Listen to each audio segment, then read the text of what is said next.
Hello, everybody. My name is Bricky. Happy Monday to you all, and a happy Fireside Bricky to you as well. Hope your weekend went well, and your first day of work coming back is not too terrible.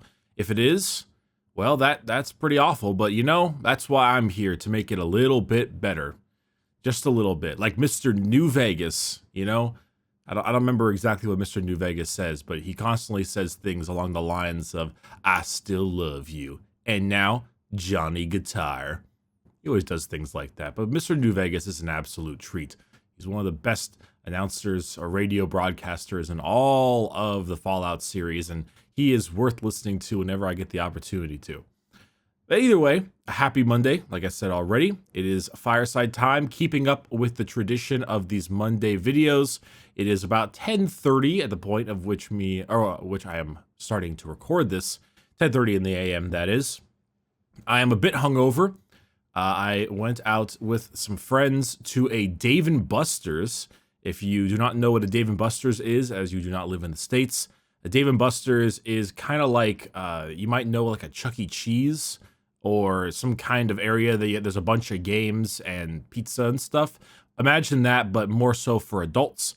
It's still kind of similar games, but maybe a little bit more adult ones. Not adult in the sense of like erotica or anything, adult as in just mature. And they also have like a sports bar and a bar itself, and you can get drinks and all that stuff. So I got decently drunk at a Dave & Buster's and ran around playing Crossy Road and getting tickets for Crossy Road. I got a lot of tickets from Crossy Roads. In fact, I'm really fucking good at Crossy Road. I remember when that was a big thing? Remember when that was like a big app everyone would have on their phone, gonna run around playing Crossy Road, kind of like that Flappy Bird game that everyone was obsessed with for the longest time, and in a sense really wasn't that special. I shouldn't say that. The Crossy Road game was really fun, but went out there, had some drinks, had some food. So I'm a little bit, I drank a decent amount of water as well as some Pedialyte this morning and last night, but I'm still gonna be a little bit slow because I'm hungover just a tad. But that is how it is. It was good to be out and about anyway. Really nice to be able to make my way out and have a good time, be able to enjoy myself with some friends. It was nice in this day and age. Unfortunately, I had a couple little personal things going on this morning as well that got me needing to wake up earlier than I'd like. I had to settle and fix some slight problems. But I myself am here and doing better. I hope your work days have been going pretty well. I know right now, I think I saw a meme or something on Twitter or some social media website, which is adulthood is saying next week it'll get easier over and over again until you die. That's about right. I was thinking about that a bit ago because I actually fell into that exact same trap. I kept thinking to myself, I'm busy right now, but next week things will cool down, things will relax, and I will be able to do better. And I just keep telling myself that over and over and over again until I die. So, I hope that your work has not had that same issue. That's one of the weird, ironic benefits of working something like retail is that at least the schedule tends to be consistent, and you clock in and you clock out, and that's it.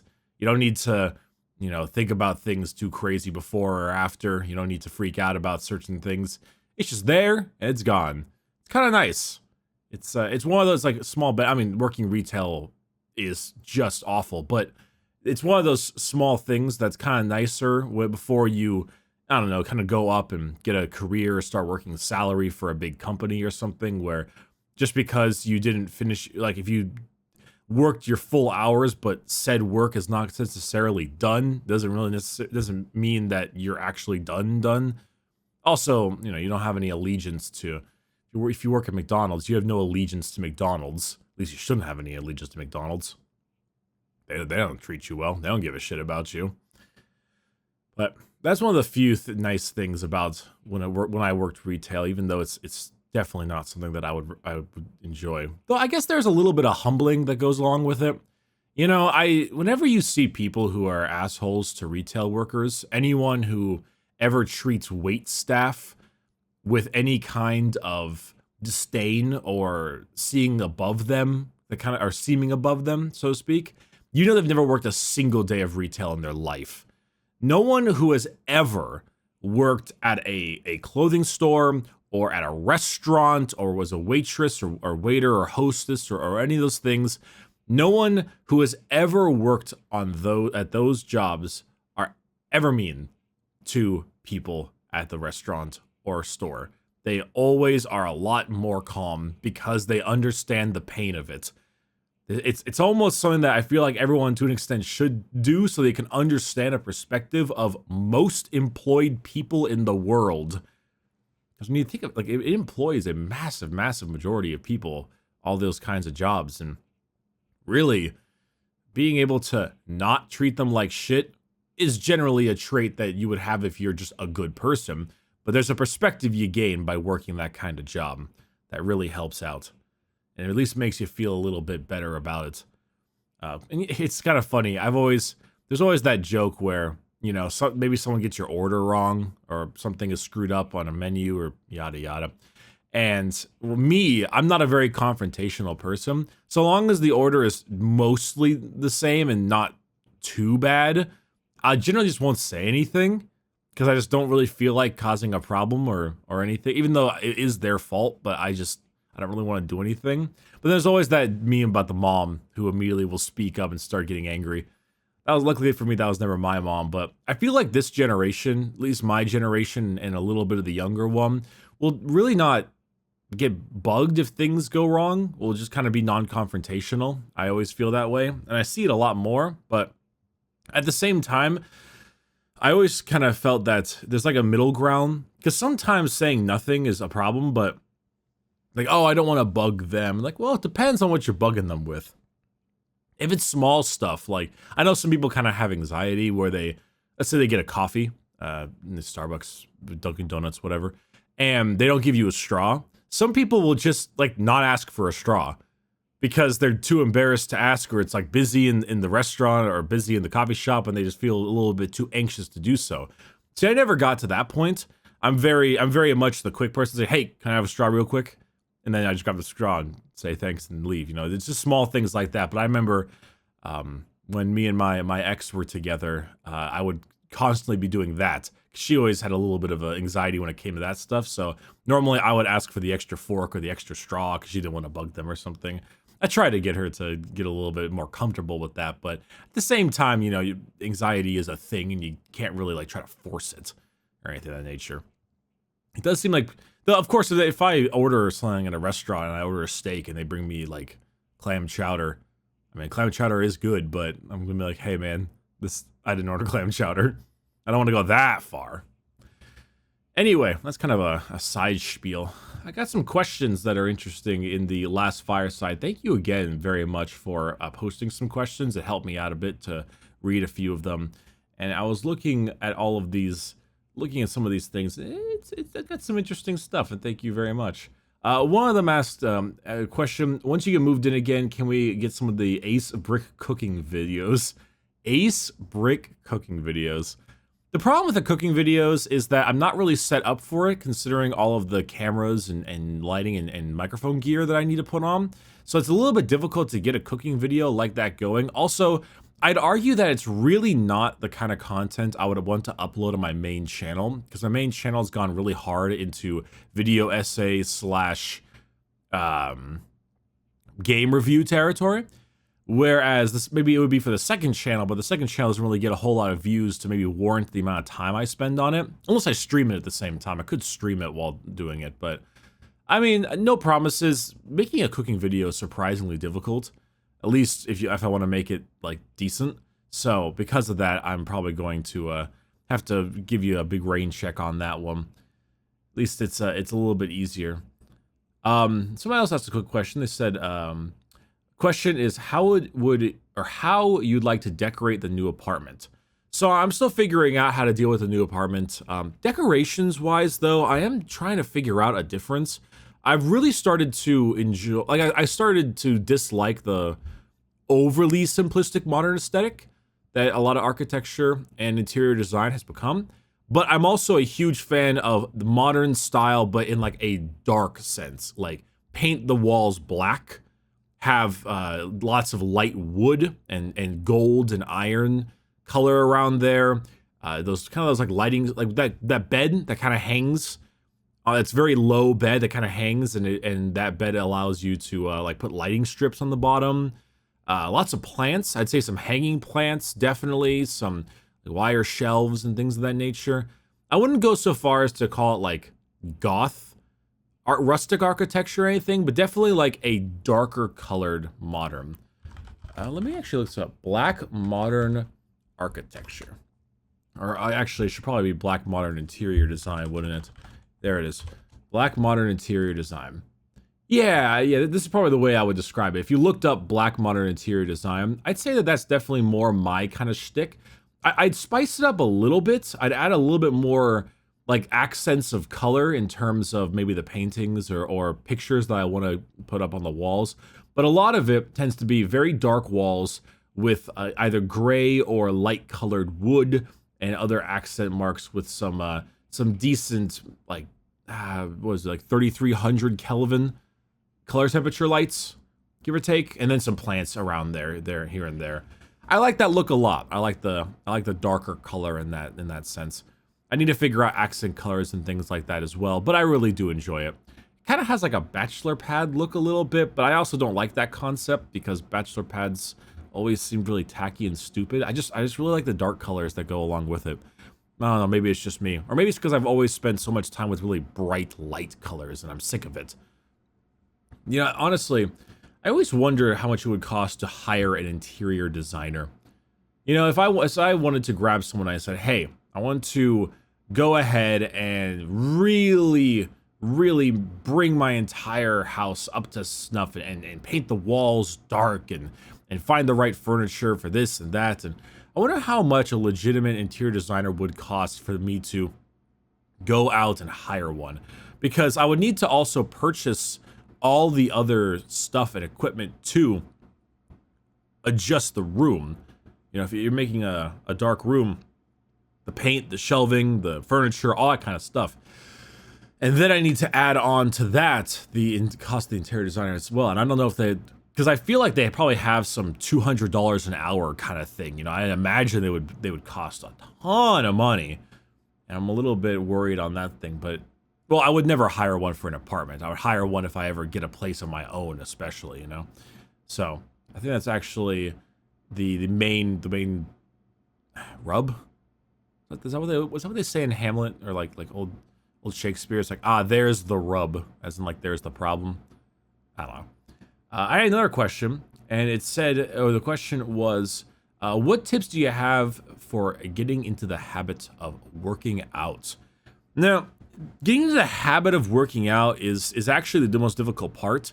Maintaining working out is actually the best way, or it's a lot easier. Maintaining a diet and so to speak, maintaining a diet or maintaining working out is absolutely way easier than getting started. As for the habit of working out, another person is generally a huge boon when it comes to that stuff. Having another person around to push you or scheduling a day with another person, like start small. Every Thursday morning, you and X person go to the gym. And so you have each other to force the other person to go. And in fact, you have a sort of obligation. I have my boxing trainer, and often I'll have days where I wake up and I really don't want to go to boxing, but I don't want to cancel on him. And I don't want him to, you know, be annoyed or upset or lose his scheduling slot. So I go out of there almost out of obligation for that reason, as opposed to an actual intrigue to work or interest to work out. Sometimes, and this is a more specific one, working out is nice because it means I can eat more food. And that might seem strange, but because considering that I have started to realize the difference between how you do calorie counting, and I need to eat 2,100 calories a day or less to lose a pound a week. The thing is that let's say I really badly want to eat crap that day. I want to go get Taco Bell. Naturally, it's 2,100 calories if you haven't burned any calories. So if you go on a major run or do a major workout, you're going to burn a couple hundred calories, which will allow you to eat more. For example, if you really want to eat ice cream that night or something, you want to get a cone or whatever, there's a certain amount of calories, and you don't want to go over, well, working out will allow you to feel that you're not going over your caloric intake, and therefore making it a lot more, I don't know, mentally pleasing. You think in your head like, oh, this is good because I'm not causing a problem with this. You know, I'm not causing a problem by eating this ice cream because I already worked out so much earlier. Now, that naturally is a that naturally is a double-sided issue, because at the same time, one would say, well, if you worked out and didn't eat the damn ice cream, then that means you'd lose even more weight. And that is true, but you know, I'm human and I'm only human. And so when it comes down to dieting, it's about what works, not the ideal situation. Especially, that's actually the thing I've learned a lot when it comes to any form of work, whether that be dieting, working out, or actually working, is the good plan you follow is better than the great plan you don't. And that's a mentality that I keep with myself for a while, because it is, in the end of the day, very true. The good plan that you're able to stick with is so much better than the hardcore plan that you can't. You know, small things like adjusting condiments or the type of bread you put in a sandwich, or if you're gonna go In-N-Out, get with the lettuce wraps instead of the buns type thing, the protein style. Small stuff like that is so much better than saying, all right, diet time, I'm gonna eat nothing but veggies for the rest of my life. Like, you're not gonna handle that. After a week, you're gonna go back to normal shit. That's how it always works. Same thing with working out. Don't work out like every day immediately. You know, start small. Get it 1 day a week. Maybe make it 2. Throw in a run. Just kind of, you know, you slowly get it out there. The good plan you follow is better than the great plan you don't.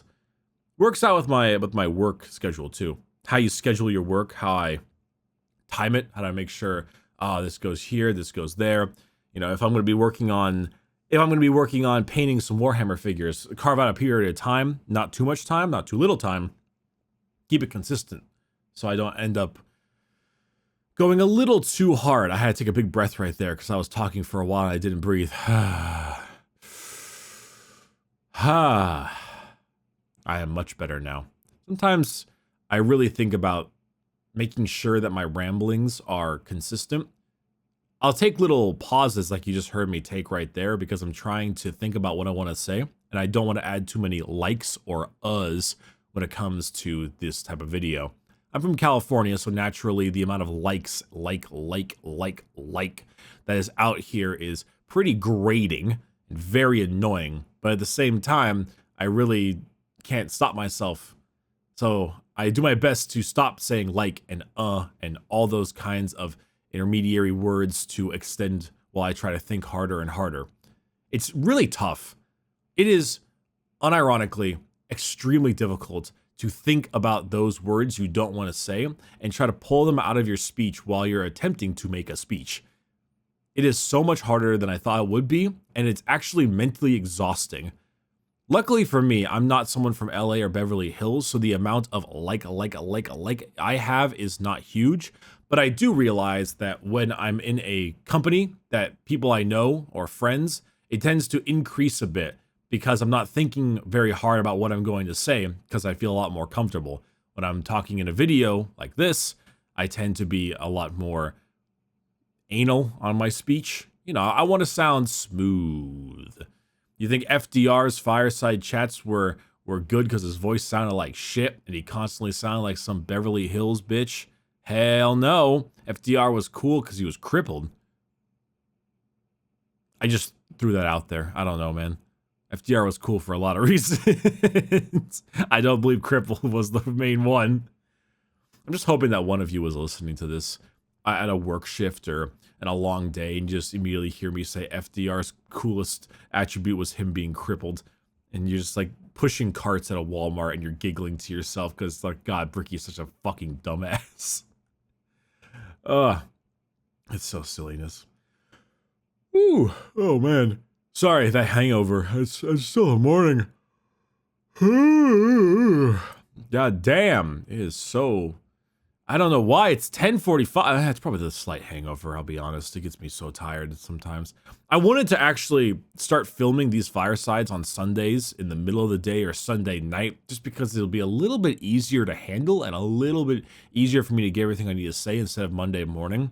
But This time around, I was a little bit busy that Sunday. So, it was a bit of a pain in the butt.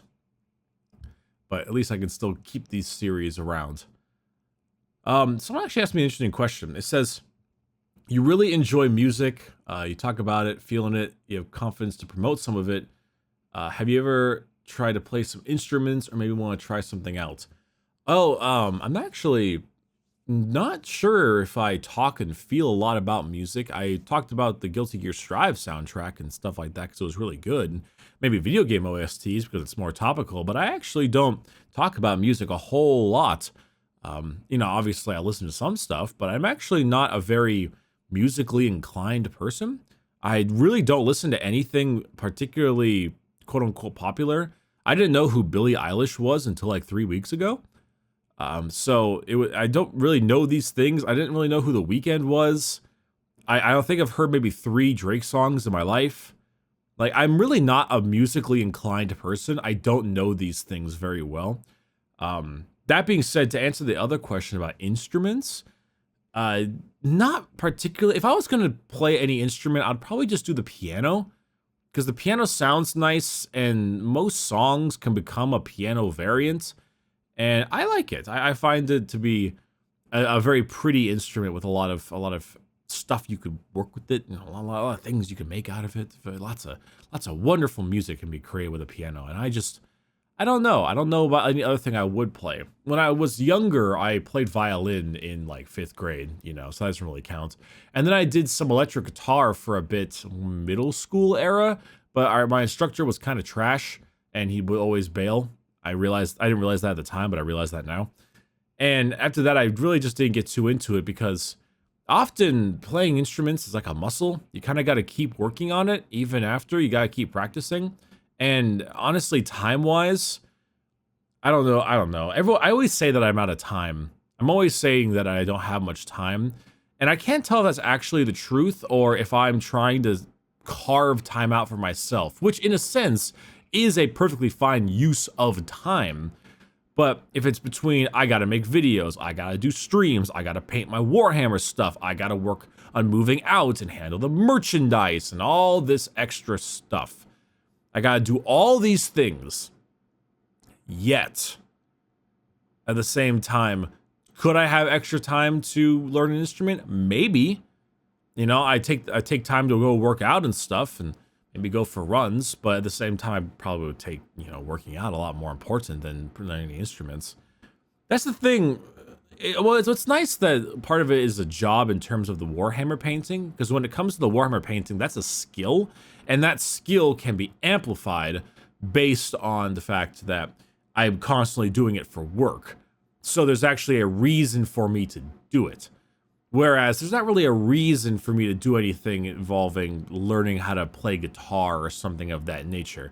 I mean, I suppose I could use it for some videos and all that, but I'd probably be far too embarrassed to actually play any music like that, especially for any kind of video.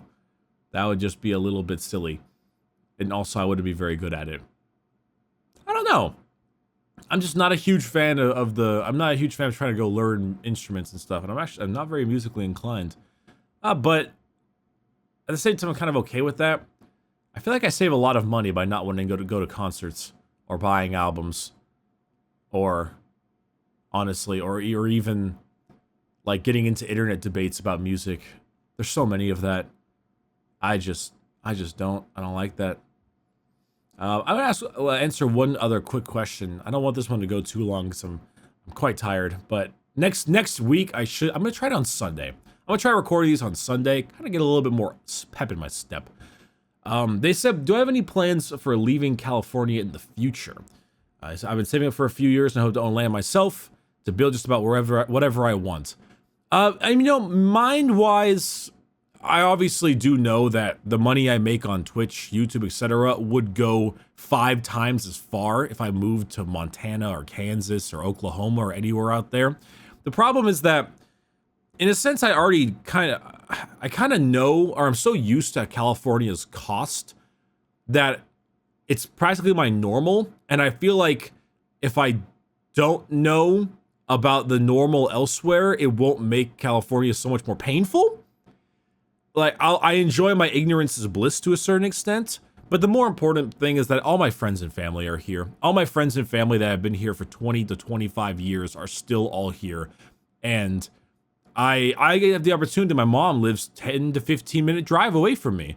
And I see her all the time. See with my dad. My sister lives in LA, which sucks, but you know, it's still like not a terrible drive, like a Sunday morning or something. And then, you know, I'm 15 minutes from the beach. The weather's always great. I'm about a 4-hour drive from Las Vegas. You know, I could fly out pretty much anywhere from here. There's a lot of benefits. The food, of course. There's a lot of benefits, and I'd rather not know how much house I could get for how little cost elsewhere in America, because if I knew that, it would hurt a lot more seeing the housing prices out here. So in a weird way, I'm kind of just accepting it, and I don't want to leave all my family. Family and friends are a huge part of where you live, and I do not want to leave them, even though I may not utilize the California area to its fullest extent, because I don't go out much because I am a gamer. Anyway, speaking of gamers gaming, thank you very much for watching this Fireside Bricky. The Outer Wilds DLC will be coming out soon. And after that DLC is out and the playthrough is out, I will have the first run of Garden of Salvation Destiny Ray. And then next week, I will film this on Sunday and see if I can get a little bit more pep in my voice. So thank you all very much. Keep the questions coming, and I'll see you next week.